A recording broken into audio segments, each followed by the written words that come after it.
नाग पंचमी हिंदुओं का एक प्रमुख त्योहार है। हिंदू पंचांग के अनुसार सावन माह की शुक्ल पक्ष की पंचमी को नाग पंचमी के रूप में मनाया जाता है।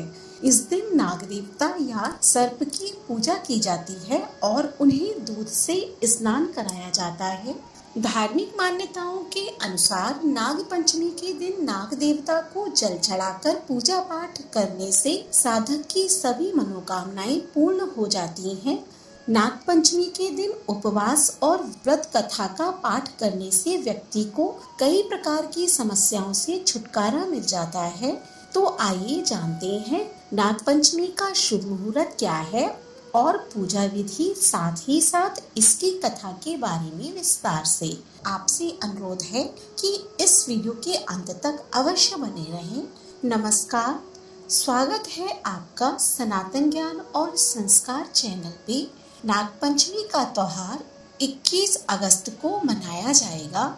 पंचमी तिथि 20 अगस्त रात को 12:23 से प्रारंभ होगी और इस तिथि का समापन 21 अगस्त को रात 2:01 पर होगा।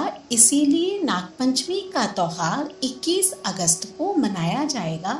नाग पंचमी पर्व के दिन पूजा मुहूर्त सुबह 5:53 से सुबह 8:30 तक का है। वैदिक पंचांग के अनुसार नाग पंचमी पर श्रावण सोमवार का व्रत भी है। ऐसे में भक्तों को इस दिन भगवान शिव की उपासना का भी सौभाग्य प्राप्त होगा। नाग पंचमी का महत्व। भारत के प्राचीन महाकाव्यों में से एक महाभारत में जन्मेजय नागाओं की पूरी जाति को नष्ट करने के लिए एक यज्ञ करते हैं। यह अपने पिता राजा परीक्षित की मृत्यु का बदला लेने के लिए था, जो तक्षक सांप के घातक काटने का शिकार हो गए थे। हालांकि प्रसिद्ध ऋषि आस्तिक जन्मेजय को यज्ञ करने से रोकने और नागों के बलिदान को बचाने की खोज में निकल पड़े। जिस दिन यह बलि रोकी गई वह शुक्ल पक्ष की पंचमी थी, जिसे अब पूरे भारत में नाग पंचमी के रूप में मनाया जाता है। कई हिंदू धर्म ग्रंथों और महाकाव्यों में सांप या नागा महत्वपूर्ण भूमिका निभाते हैं। महाभारत, नारद पुराण, स्कंद पुराण और रामायण जैसे ग्रंथों में सांपों से जुड़ी कई कहानियां हैं। एक और कहानी भगवान कृष्ण और नाग कालिया से जुड़ी है, जहां कृष्ण यमुना नदी पर कालिया से लड़ते हैं और अंत में मनुष्यों को दोबारा परेशान न करने के वादे के साथ कालिया को माफ कर देते हैं। गरुड़ पुराण के अनुसार नाग पंचमी पर नागों की पूजा करने से भक्त को सौभाग्य और समृद्धि प्राप्त होती है। दुर्जन भी यदि भगवान कार्य में जुड़ जाएं तो प्रभु भी उनको स्वीकार करते हैं। इस बात का समर्थन शिव जी ने सांप को अपने गले में रखकर और विष्णु जी ने शेष शयन करके किया है। नाग पंचमी के दिन सांपों को कहीं कहीं दूध पिलाने की परंपरा चल पड़ी है। नाग को दूध पिलाने से पाचन नहीं हो पाने या प्रत्युर्जरता से उसकी मृत्यु हो जाती है। शास्त्रों में नागों को दूध पिलाने को नहीं बल्कि दूध से स्नान कराने को कहा गया है। इस दिन नवनाग की पूजा की जाती है। आज के पावन पर्व पर वाराणसी में नाग कुआं नामक स्थान पर बहुत बड़ा मेला लगता है। किंवदंती है कि इस स्थान पर तक्षक गरुड़ जी के भय से बालक रूप में काशी संस्कृत की शिक्षा लेने हेतु आए, परंतु गरुड़ जी को इसकी जानकारी हो गई और उन्होंने तक्षक पर हमला कर दिया। परंतु अपने गुरुजी के प्रभाव से गरुड़ जी ने तक्षक नाग को अभय दान कर दिया। उसी समय से यहाँ नाग पंचमी के दिन नाग पूजा की जाती है। यह मान्यता है कि जो भी नाग पंचमी के दिन यहाँ पूजा अर्चना करके नाग कुआं का दर्शन करता है, उसकी जन्म कुंडली के सर्प दोष का निवारण हो जाता है। नाग पंचमी पूजा विधि। घर की सफाई करके नित्य कर्म से निवृत्त हो जाएं। पश्चात स्नान करके साफ स्वच्छ वस्त्र धारण करें। पूजा के लिए सिवई, चावल आदि ताजा भोजन बनाएं। कुछ भागों में भोजन बनाकर रख लिया जाता है। नागपंचमी के दिन बासी खाना खाया जाता है। इसके बाद दीवार पर गेहूं पोतकर पूजन का स्थान बनाया जाता है। फिर कच्चे दूध में कोयला घिसकर उसके गेरू पुती दीवार पर घर जैसा बनाते हैं और उसमें अनेक नागदेवों की आकृति बनाते हैं। कुछ जगहों पर सोने, चांदी, काठ व मिट्टी की कलम तथा हल्दी व चंदन की स्याही से अथवा गोबर से घर के मुख्य दरवाजों के दोनों बगलों में 5 फन वाले नागदेव अंकित करके पूजे जाते हैं। सर्वप्रथम नागों की बांबी में 1 कटोरी दूध चढ़ा आते हैं और फिर दीवार पर बनाए गए नाग देवता को दूध, दुर्वा, कुशा, गंध, अक्षत, पुष्प, जल, कच्चा दूध, रोली और चावल आदि से पूजन करके सेवई व मिष्ठान से उनका भोग लगाते हैं। इसके पश्चात आरती करके कथा श्रवण करना चाहिए। कथा इस प्रकार है। प्राचीन काल में एक सेठ जी के 7 पुत्र थे। 7 के विवाह हो चुके थे। सबसे छोटे पुत्र की पत्नी श्रेष्ठ चरित्र की विदुषी और सुशील थी, परंतु उसके कोई भाई नहीं था। एक दिन बड़ी बहू ने घर लीपने को पीली मिट्टी लाने के लिए सभी बहुओं को साथ चलने को कहा, तो सभी डलिया और खुरपी लेकर मिट्टी खोदने लगी। तभी वहाँ एक सर्प निकला जिसे बड़ी बहू खुरपी से मारने लगी। यह देखकर छोटी बहू ने उसे रोकते हुए कहा, मत मारो इसे, यह बेचारा निरपराध है। यह सुनकर बड़ी बहू ने उसे नहीं मारा। तब सर्प एक ओर जा बैठा। तब उस छोटी बहू ने उससे कहा, हम अभी लौटकर आती हैं, तुम यहाँ से जाना मत। यह कहकर वह सबके साथ मिट्टी लेकर घर चली गई और वहाँ कामकाज में फंसकर सर्प से जो वादा किया था उसे भूल गई। उसे दूसरे दिन वह बात याद आई तो वह सबको साथ लेकर वहां पहुंची और सर्प को उस स्थान पर बैठा देखकर बोली, सर्प भैया नमस्कार। सर्प ने कहा, तू भैया कह चुकी है इसलिए तुझे छोड़ देता हूँ, नहीं तो झूठी बात कहने के कारण तुझे अभी ढस लेता। वह बोली, भैया मुझसे भूल हो गई, उसकी क्षमा मांगती हूँ। तब सर्प बोला, अच्छा तू आज से मेरी बहन हुई और मैं तेरा भाई हुआ, तुझे जो मांगना हो मांग लो।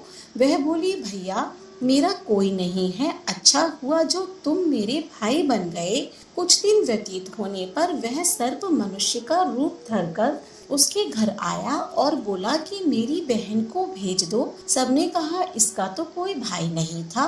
तो वह बोला, मैं दूर के रिश्ते में इसका भाई हूँ, बचपन में ही बाहर चला गया था। उसके विश्वास दिलाने पर घर के लोगों ने छोटी बहू को उसके साथ भेज दिया। उसने मार्ग में बताया कि मैं वही सर्प हूँ, इसीलिए तू डरना नहीं और जहाँ चलने में कठिनाई हो वहाँ मेरी पूंछ पकड़ लेना।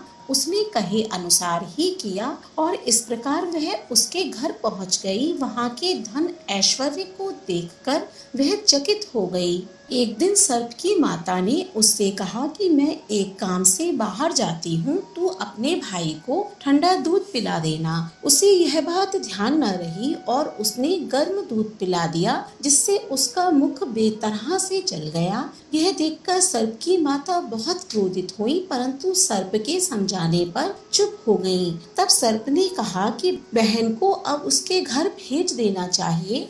तब सर्प और उसके पिता ने उसे बहुत सा सोना, चांदी, जवाहरात, वस्त्र, आभूषण आदि देकर उसके घर पहुंचा दिया। इतना ढेर सारा धन देखकर बड़ी बहू ने ईर्ष्या से कहा, भाई तू बड़ा धनवान है, तुझे तो उससे और भी धन लाना चाहिए था। सर्प ने यह वचन सुना तो सब वस्तुएं सोने की लाकर दे दी। यह देखकर बड़ी बहू ने कहा, इन्हें झाड़ने की झाड़ू भी सोने की होनी चाहिए। तब सर्प ने झाड़ू भी सोने की लाकर रख दी।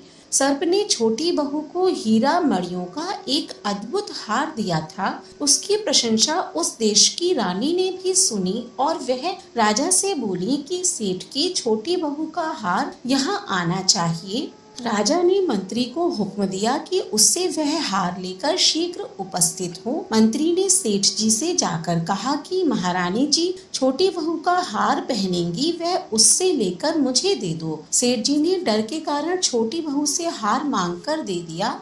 छोटी बहू को यह बात बहुत बुरी लगी। उसने अपने सर्प भाई को याद किया और आने की प्रार्थना की। भैया, रानी ने हार छीन लिया है, तुम कुछ ऐसा करो कि जब वह हार उसके गले में रहे तब तक के लिए सर्प बन जाए और जब वह मुझे लौटा दे तब हीरों और मणियों का हो जाए। सर्प ने ठीक वैसा ही किया।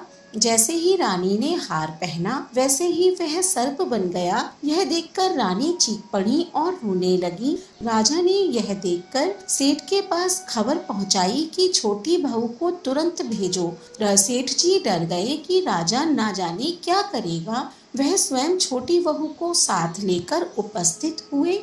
राजा ने छोटी बहू से पूछा, तूने क्या जादू किया है? मैं तुझे दंड दूंगा। छोटी बहू बोली, राजन, घृणता क्षमा कीजिए, यह हार ही ऐसा है कि मेरे गले में हीरों और मणियों का रहता है और दूसरे के गले में सर्प बन जाता है। यह सुनकर राजा ने वह सर्प बना हार उसे देकर कहा कि अभी पहनकर दिखाओ। छोटी बहू ने जैसे ही उसे पहना वैसे ही हीरो और मणियों का हो गया। यह देखकर राजा को उसकी बात का विश्वास हो गया और उसने प्रसन्न होकर उसे बहुत सी मुद्राएं भी पुरस्कार में दी। छोटी बहू अपने हार सहित घर लौट आई। उसके धन को देखकर बड़ी बहू ने ईर्ष्या के कारण उसके पति को सिखाया कि छोटी बहू के पास कहां से धन आया है। यह सुनकर उसके पति ने अपनी पत्नी को बुलाकर कहा, ठीक ठीक बता कि यह धन तुझे कौन देता है। तब वह सर्प को याद करने लगी। तब उसी समय सर्प ने प्रकट होकर कहा कि यदि मेरी धर्म बहन के आचरण पर संदेह प्रकट करेगा तो मैं खा लूंगा। यह सुनकर छोटी बहू का पति बहुत प्रसन्न हुआ और उसने सर्प देवता का बड़ा सत्कार किया। उसी दिन से नागपंचमी का त्योहार मनाया जाता है। आप भी नागपंचमी के दिन इस कथा का श्रवण अवश्य करें। वीडियो अच्छी लगी हो तो लाइक करें और ऐसी ही धार्मिक वीडियोस देखने के लिए हमारे चैनल को सब्सक्राइब करें। धन्यवाद।